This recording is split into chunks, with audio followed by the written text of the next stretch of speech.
ಶಿಡ್ಲಘಟ್ಟ ವಿಧಾನಸಭಾ ಕ್ಷೇತ್ರ ವ್ಯಾಪ್ತಿಯ ಸಾದಲಿ ಪೆರೇಸಂದ್ರ ಮಾರ್ಗದ ಲೋಕೋಪಯೋಗಿ ಇಲಾಖೆಯ ಜಿಲ್ಲಾ ಮುಖ್ಯ ರಸ್ತೆಗೆ ಹೊಂದಿಕೊಂಡಂತೆ 4.2 ಕಿಲೋಮೀಟರ್ ರಸ್ತೆಯ ಕಾಮಗಾರಿ ವಿಳಂಬ ಹಾಗೂ ಸಾದಲಿ ಮುಖ್ಯ ರಸ್ತೆಯಲ್ಲಿ ಅವೈಜ್ಞಾನಿಕ ರಸ್ತೆ ವಿಸ್ತರಣೆಗೆ ಆಗ್ರಹಿಸಿ ಸ್ಥಳೀಯರಿಂದ ಅನಿರ್ದಿಷ್ಟಾವಧಿ ಅಹೋರಾತ್ರಿ ಧರಣಿ ಸತ್ಯಾಗ್ರಹವನ್ನು ಸಾದಲಿ ಪಟ್ಟಣದ ಸರ್ಕಲ್ನಲ್ಲಿ ನಡೆಸಲಾಗುತ್ತಿದೆ. ಕಳೆದ ಸುಮಾರು ವರ್ಷಗಳಿಂದ ಸಾದಲಿ ಮುಖ್ಯ ರಸ್ತೆಯನ್ನು ಅಭಿವೃದ್ಧಿಪಡಿಸದೇ ಇದ್ದು ದಿನನಿತ್ಯ ಇಲ್ಲಿ ನೂರಾರು ವಾಹನಗಳು ಸಂಚಾರ ಮಾಡುತ್ತಿರುವುದರಿಂದ ಈ ರಸ್ತೆ ಸಂಪೂರ್ಣ ಹಾಳಾಗಿದೆ. ಲೋಕೋಪಯೋಗಿ ಇಲಾಖೆ ಅಧಿಕಾರಿಗಳು, ಸ್ಥಳೀಯ ರಾಜಕಾರಣಿಗಳು ಈ ಕೂಡಲೇ ಈ ಬಗ್ಗೆ ಎಚ್ಚೆತ್ತುಕೊಂಡು ರಸ್ತೆ ಅಭಿವೃದ್ಧಿಯತ್ತ ಗಮನ ಹರಿಸಬೇಕು. ಇಲ್ಲವಾದಲ್ಲಿ ರಸ್ತೆ ಅಭಿವೃದ್ಧಿಯಾಗುವವರೆಗೂ ಅನಿರ್ದಿಷ್ಟಾವಧಿ ಧರಣಿ ನಡೆಸಲಾಗುವುದು ಎಂದು ಗ್ರಾಮಸ್ಥರು ಎಚ್ಚರಿಕೆ ನೀಡಿದರು. ಸಾದಲಿ ಗ್ರಾಮದಲ್ಲಿ ಏನಾಗಿದೆ ಅಂದ್ರೆ ಸುಮಾರು 5-6 ವರ್ಷಗಳ ಕಾಲದಿಂದಲೂ ಹೋರಾಟಗಳು ಮಾಡ್ಕೊಂಡೇ ಬರ್ತಾ ಇದ್ದಾರೆ. ಆದ್ರೆ ಇಲ್ಲಿ ರಾಜಕಾರಣಿಗಳಾಗಿರ್ಬೋದು, ಇಲ್ಲಿ ಕಟ್ಟಡ ಮಾಲೀಕರಾಗಿರ್ಬೋದು, ಇಲ್ಲ ಇವರು ಗ್ರಾಮಸ್ಥರು ಹಿರಿಯ ನಾಯಕರಾಗಿರ್ಬೋದು, ಯಾರು ಸಾಥ್ ಕೊಡದೆ ಈ ಕಾಮಗಾರಿಯನ್ನು ಅಧಿಕಾರಿಗಳಿಗೆ ಗೊಂದಲದಿಂದ ಅವರು ಯಾವ ತರ ಅವ್ರಿಷ್ಟ ಪ್ರಕಾರ ಮಾಡ್ಕೊಂಡು ಹೋಗ್ತಾ ಇದ್ದಾರೆ ವಿನಃ ಮೂಲಭೂತ ಸೌಕರ್ಯಗಳ ರಸ್ತೆಯಾಗಿ ಯಾವುದೇ ತರ ಇಲ್ಲ. ಚರಂಡಿ ಇಲ್ಲ, ಪಾದಚಾರಿ ಇಲ್ಲ, ಮಕ್ಕಳ ಸ್ಕೂಲ್ ಹೋಗೋ ಮಕ್ಕಳಿಗಾಗಿರ್ಬೋದು, ಪಾಲಂತಿಯರ್ಗಾಗಿರ್ಬೋದು, ಬಸರಿಯರ್ಗಾಗಿರ್ಬೋದು, ವೃದ್ಧರಿಗಾಗಿರ್ಬೋದು ಎಲ್ಲ ಅನಾನುಕೂಲ ಆಗ್ತಾ ಇದೆ. ಇಲ್ಲಿ ಬಸ್ ಸ್ಟ್ಯಾಂಡ್ ಅಲ್ಲಿ ನೂರಾರು ವಾಹನಗಳೆಲ್ಲ ಓಡಾಡ್ತವೆ. ವಾಹನಗಳು ನಿಲ್ಸ್ಕೊಳ್ಳೋದ್ ಕೂಡ ಇಲ್ಲಿ ತೊಂದರೆ ಆಗಿದೆ.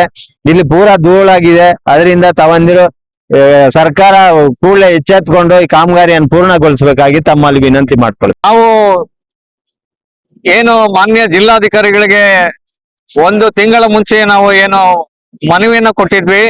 ಆದ್ರೆ ಮಾನ್ಯ ಜಿಲ್ಲಾಧಿಕಾರಿಗಳು ಮತ್ತು ಲೋಕೋಪಯೋಗಿ ಇಲಾಖೆಯವರು ಇದಕ್ಕೆ ಶೀಘ್ರವಾಗಿ ಸ್ಪಂದಿಸಿರ್ಲಿಲ್ಲ.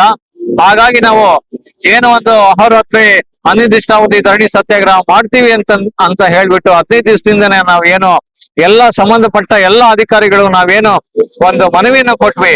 ಆಗ ಎಚ್ಚೆತ್ತುಕೊಂಡ ಮಾನ್ಯ ಶಾಸಕರು ಮತ್ತು ಲೋಕೋಪಯೋಗಿ ಇಲಾಖೆಯ ಅಧಿಕಾರಿಗಳು ಬಂದು ಈಗ ಒಂದು ಕಾಮಗಾರಿಯನ್ನ ಸ್ಟಾರ್ಟ್ ಮಾಡ್ತೀವಿ ಅಂತ ಹೇಳ್ಬಿಟ್ಟು ಈಗ ಏನೋ ವಾಹನಗಳು ಅದರ ವಾಹನಗಳು ಕಾಮಗಾರಿ ವಾಹನಗಳು ಓಡಾಡ್ತಾ ಇದೆ. ನಾವು ಈ ಒಂದು ರಸ್ತೆ ಸಂಪೂರ್ಣಗೊಳಿಸುವ ಭರವಸೆ ಬರೋವರೆಗೂ ನಾವು ಇಲ್ಲಿಂದ ಕದಲೋದಿಲ್ಲ ಅಂತ ಹೇಳ್ತೀವಿ. ಮತ್ತೆ ಏನು ಸಾದಲಿ ಗ್ರಾಮ ಪಂಚಾಯತಿ ಸಂಬಂಧಪಟ್ಟಂಗೆ ಏನು ಒಂದು ರೆಸಲ್ಯೂಷನ್ ಮಾಡಿ ಏನು 2022ಗೆ ಮಾಡಿದ್ರು, ಇದರಲ್ಲಿ ಮೋಸ ಆಗಿದೆ. 18 ಮಾಡ್ಕೊಂಡಿದ್ದಾರೆ. ಇಲ್ಲಿರ್ತಕ್ಕಂತ ಅದರಲ್ಲೂ ಮತ್ತೆ ಇಲ್ಲಿ ಲೈಟ್ ಕಂಬಗಳು ಏನಿದೆ ಅದನ್ನ ಸರಿಯಾಗಿ ವ್ಯವಸ್ಥಿತ ವೈಜ್ಞಾನಿಕ ರೀತಿಯಲ್ಲಿ ತೆರವುಗೊಳಿಸಿಲ್ಲ. ಮತ್ತೆ ಈ ಸಾದಲಿ ಗ್ರಾಮ ಪಂಚಾಯತಿ ವ್ಯಾಪ್ತಿ ಸಿಸಿ ರಸ್ತೆ ಅರ್ಧಕ್ಕೆ ನಿಂತಿದ್ದು ಸುಮಾರು ತಿಂಗಳುಗಳಾಗಿರೋದ್ರಿಂದ ಸಾರ್ವಜನಿಕರು ಅಪಘಾತಗಳಾಗಿ ಸಣ್ಣ ಪುಟ್ಟ ಗಾಯಗಳಿಂದ ಎಷ್ಟೋ ಸಾರ್ವಜನಿಕರು ಏನು ಅಪಘಾತಕ್ಕೀಡಾಗಿದ್ದಾರೆ. ಮತ್ತೆ ಈ ಒಂದು ಧೂಳಿನಿಂದ ಅನಾರೋಗ್ಯ ಪೀಡಿತರಾಗುತ್ತಿದ್ದಾರೆ. ಹಾಗಾಗಿ ಸಾರ್ವಜನಿಕ ಒತ್ತಾಯ ಮೇರೆಗೆ ಸಾರ್ವಜನಿಕ ಹಿತದೃಷ್ಟಿಯಿಂದ ನಾವು ಈ ಒಂದು ಅನಿರ್ದಿಷ್ಟಾವಧಿ ಅಹೋರಾತ್ರಿ ಧರಣಿ ಸತ್ಯಾಗ್ರಹವನ್ನ ಹಮ್ಮಿಕೊಂಡಿದ್ದೇವೆ.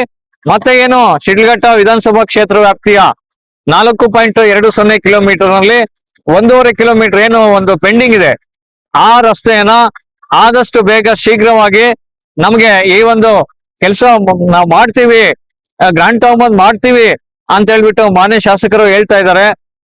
ಹಾಗಾಗಿ ಆದಷ್ಟು ಬೇಗ ನಮ್ಗೆ ಇವೆಲ್ಲ ಬೇಡಿಕೆಗಳಿಗೆ ನಮ್ಗೆ ಶೀಘ್ರವಾಗಿ ಸ್ಪಂದಿಸಿ ನಮ್ಮ ಬೇಡಿಕೆಗಳನ್ನ ಈಡೇರಿಸಿದ್ರೆ ಮಾತ್ರ ನಾವು ಇಲ್ಲಿಂದ ಹಿಂದೆ ಸರಿತೀವಿ ಅಂತ ಹೇಳ್ಬಿಟ್ಟು ಈ ಕ್ಷಣದಲ್ಲಿ ನಾವು ಈ ಸಂದರ್ಭದಲ್ಲಿ ಹೇಳ್ತಾ, ಮತ್ತೆ ಏನು ಈಗ 20 ಅಡಿ ಮಾಡಿ 18 ಅಡಿ ಏನ್ ಮಾಡಿದ್ದಾರೆ ಈ ರಸ್ತೆಗೆ, ಏನು ಪಾದಚಾರಿ ಮಾರ್ಗ, ಶಾಲೆ ಮಕ್ಕಳು ಓಡಾಡೋದಕ್ಕೆ ಪಾದಚಾರಿಗಳಿಗೆ ಇಲ್ಲಿ ಅನಾನುಕೂಲ ಆಗ್ತಾ ಇದೆ ಈ ಒಂದು ವಿಸ್ತರಣೆಯಿಂದ. ಹಾಗಾಗಿ ಇದನ್ನ 25 ಏನು ವಿಸ್ತರಣೆ ಮಾಡ್ಲೇಬೇಕು, ಇನ್ನ ಒಂದು 5 ಅಡಿ ವಿಸ್ತರಣೆ ಮಾಡ್ಲೇಬೇಕು ಅಂತ ನಾವು ಹಕ್ಕೊತ್ತಾಯ ಮಾಡಿ ಇವತ್ತು ನಾವು ಧರಣಿ ಸತ್ಯಾಗ್ರಹವನ್ನ ಹಮ್ಮಿಕೊಂಡಿದ್ದೀವಿ.